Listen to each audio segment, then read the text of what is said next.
Hello and welcome. Thanks for taking some time today. My name is Nathan Kundtz. I'm the CEO of Rendered.AI. We provide a platform for physics-based synthetic data generation, really focused on imagery typically, and some examples of the work that we do is below. But today, I really want to talk about kind of different ways that people are starting to produce synthetic data, and a focus on what is often called generative synthetic data and physics-based synthetic data. And in particular, kind of how those two are starting to harmonize in the industry. So, as we get through this presentation, there's a few things I'm hoping that I can cover in a relatively short time here. One is, what do we mean by physics-based synthetic data? How is that different from generative? Should we care about physics-based synthetic data with everything happening? Is Stable Diffusion and ChatGPT? Does physics-based data generation have a role? And maybe do we really pick one or the other? I've actually embedded the answers here on this slide. And then finally, hopefully, what about this is practical, right? What can we actually do with this, and how is it really starting to show up in industry usage?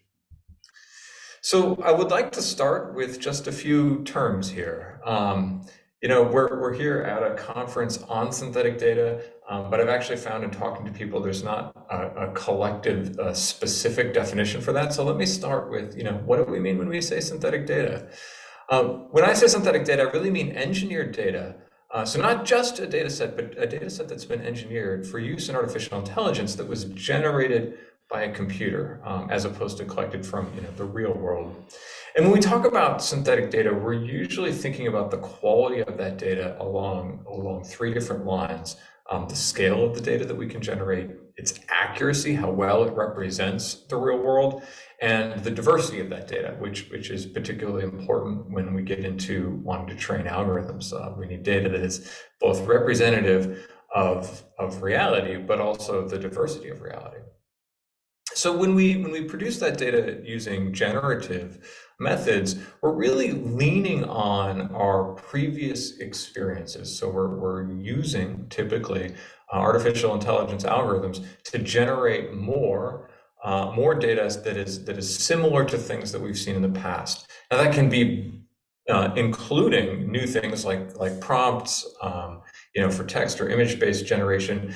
But fundamentally, when you think about where does the information come from that's being used by the computer to produce new imagery, it's coming from its previous experiences from the images that were provided for training. And that's different, sort of philosophically different almost, from what we mean when we talk about physics-based or I might call rules-based synthetic data. And that's where the information is actually coming not from our past experiences directly, but actually from calculating what you might call the laws of physics. So there's lots of different types of physics: optical, radar, X-ray, etc. And all of those result in different rules. And in many cases, in most cases, we have really wonderful simulation tools that can help us to estimate what we would expect to see in an image produced with that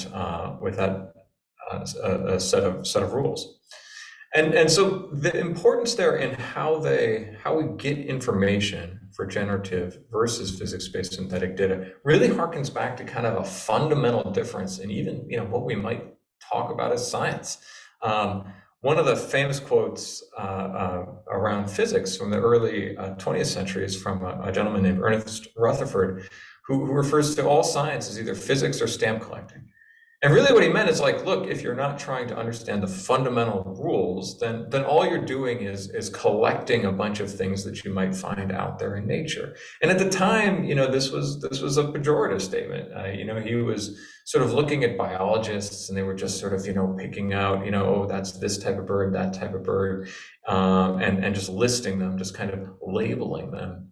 And I think it's really interesting, right? So now that we're in the 21st century and we're starting to see what's happening with AI, and I think just at the beginning of that, I feel like the question is turned, all physics, all science is either physics or stamp collecting, but what if you had 100 billion stamps? What if you collected stamps at the scale of the entire planet? What would that mean? Here I'm attributing that to Sam Altman. To be clear, I don't know him or know whether or not he'd ever said this, but I'm trying to make a point here. These are really two different ways of building knowledge. One coming from rules, where we really try to understand the underlying rules of nature, and another coming simply from our experiences very directly and labeling those experiences. So now that we're starting to see all sorts of data being generated really from our experiences and be able to create awesome, new experiences based on those, do we need the rules of physics anymore? Like, is that important? I mean, at first blush, and I've had people really ask this, it's unclear. Maybe we have enough data. Maybe we have so much data about the world and the way that it works that we're done. Or at least all that we need to do is, if we want to collect more, and we don't need to have this foundational understanding of the rules of the laws of nature. And it turns out, for very practical reasons, we're not. And we see this in our own business, and I think you guys may see this in yours as well. There's some very practical reasons why we still, and likely always will, need to be able to introduce physics-based synthetic data as well. The most obvious of which is, hey, a lot of the things that we want to incorporate into artificial intelligence, we simply don't see very often.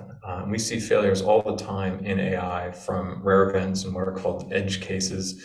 So this is, situations where, you don't really have enough examples to provide to a generative algorithm for it to start creating, to create more like that. A great example might be sort of a deeply endangered species. You might not have good examples of that. In particular, if you start to talk about the combination of that and then, imaging it in ways that are sort of other than cell phone camera style images. The next is, and hearkening back to that question of, how is it that we're producing this imagery? We often sort of really naturally jump into an assumption that we're talking about kind of RGB cameras that are really good for humans to view. And it's actually pretty easy for us to generate data sets based on that kind of phenomenology, because we can sort of send it to somebody and we draw a box around what's in the image and say, hey, that's a cat, that's a dog. But as you start to move towards other types of sensors and sensors that are very important industrially, that becomes a lot harder.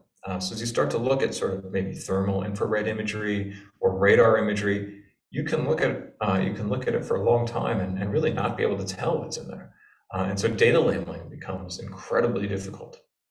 And then finally, and I think maybe most profoundly, the assumption that we will always build AI on data that exists really creates a foundational systems engineering problem for anything new that we want to build. And many of our own customers are building entirely new platforms. And by definition, the data that those platforms will produce doesn't exist yet. So they need to be able to generate large amounts of data because their business models are predicated upon the use of artificial intelligence along with those platforms. And so if they're unable to train and understand the performance of those algorithms before actually building and developing the systems, well, they have quite a problem. And specifically, we deal with a lot of satellite constellations, for instance, that would otherwise require hundreds of millions of dollars of investment and many years of development before deploying, before you could ever get your first image. Obviously, that's not an effective way to do engineering. So if we say, hey, physics is going to be really important, so maybe physics-based synthetic data is better, right? Maybe we should just focus on physics-based synthetic data. But that's not really right either. In fact, what we have found works best is when you start to combine these things. And the simplest and maybe easiest example of that is what's called domain adaptation. So this is where we can use a physics-based simulation to approximate what an image might look like But then we actually use AI to try to map that to a particular sensor's characteristics. And if you look at, I'll try not to use too much jargon here, but if you look at what's called the latent space of these types of images, and that's a good way to sort of assess whether or not to a computer you're getting good alignment between the real world and your simulations. The use of these GANs gives you much better overlap, and in turn gives you much better training and higher quality synthetic data. And one of the tools we use, for instance, on that is called UMAP analysis, and showing an example here on the right, where we've simulated imagery from a satellite, but then mapped that to the output of a specific sensor, which tended to pick up more of this kind of reddish color and have other artifacts in the imagery. Those get brought up by the GANs, and then we end up with this improved overlap in UMAP clustering. But this is not where the world is stopping. In fact, what we're increasingly seeing, and kind of what I wanted to drive to in this talk, is that more and more we are seeing not just the use of physics-based and then generative algorithms, but that we're going to move in between these two worlds constantly. We're going to be using the best tools for the best purposes as we generate synthetic data. And to just give kind of sort of a flavor of what that can look like for imagery, at this point, it's very easy to have ChatGPT produce thousands of prompts. If you ask ChatGPT to give you 10,000 5-word prompts that describe cars, you can get those. And you can pipe that directly into Stable Diffusion, or choose your favorite image generator, and then use the images generated to actually create 3D models, and effectively getting a text to 3D model generation with tremendous diversity. Well, that's a powerful tool, because now those can be integrated into environments, and we can actually simulate what they would look like using physics-based rules. In order to assess, hey, what would that look like if you saw it through a radar, or what would that look like if it was actually a LiDAR system that we were sensing with?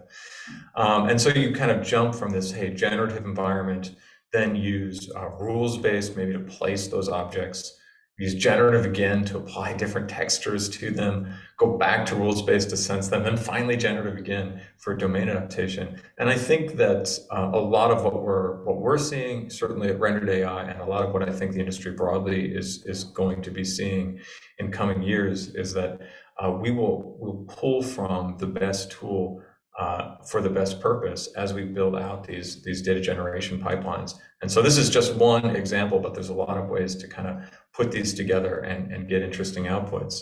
And so I think what we'll find is that the future is really much more turbulent. We'll have both physics-based and generative-based tools being used side by side, each doing what they do best.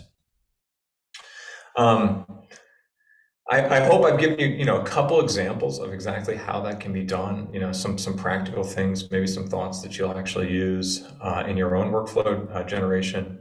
And I do want to emphasize and kind of leave off here with bringing these things together is what's giving us the ability to engineer the data that's used for AI training.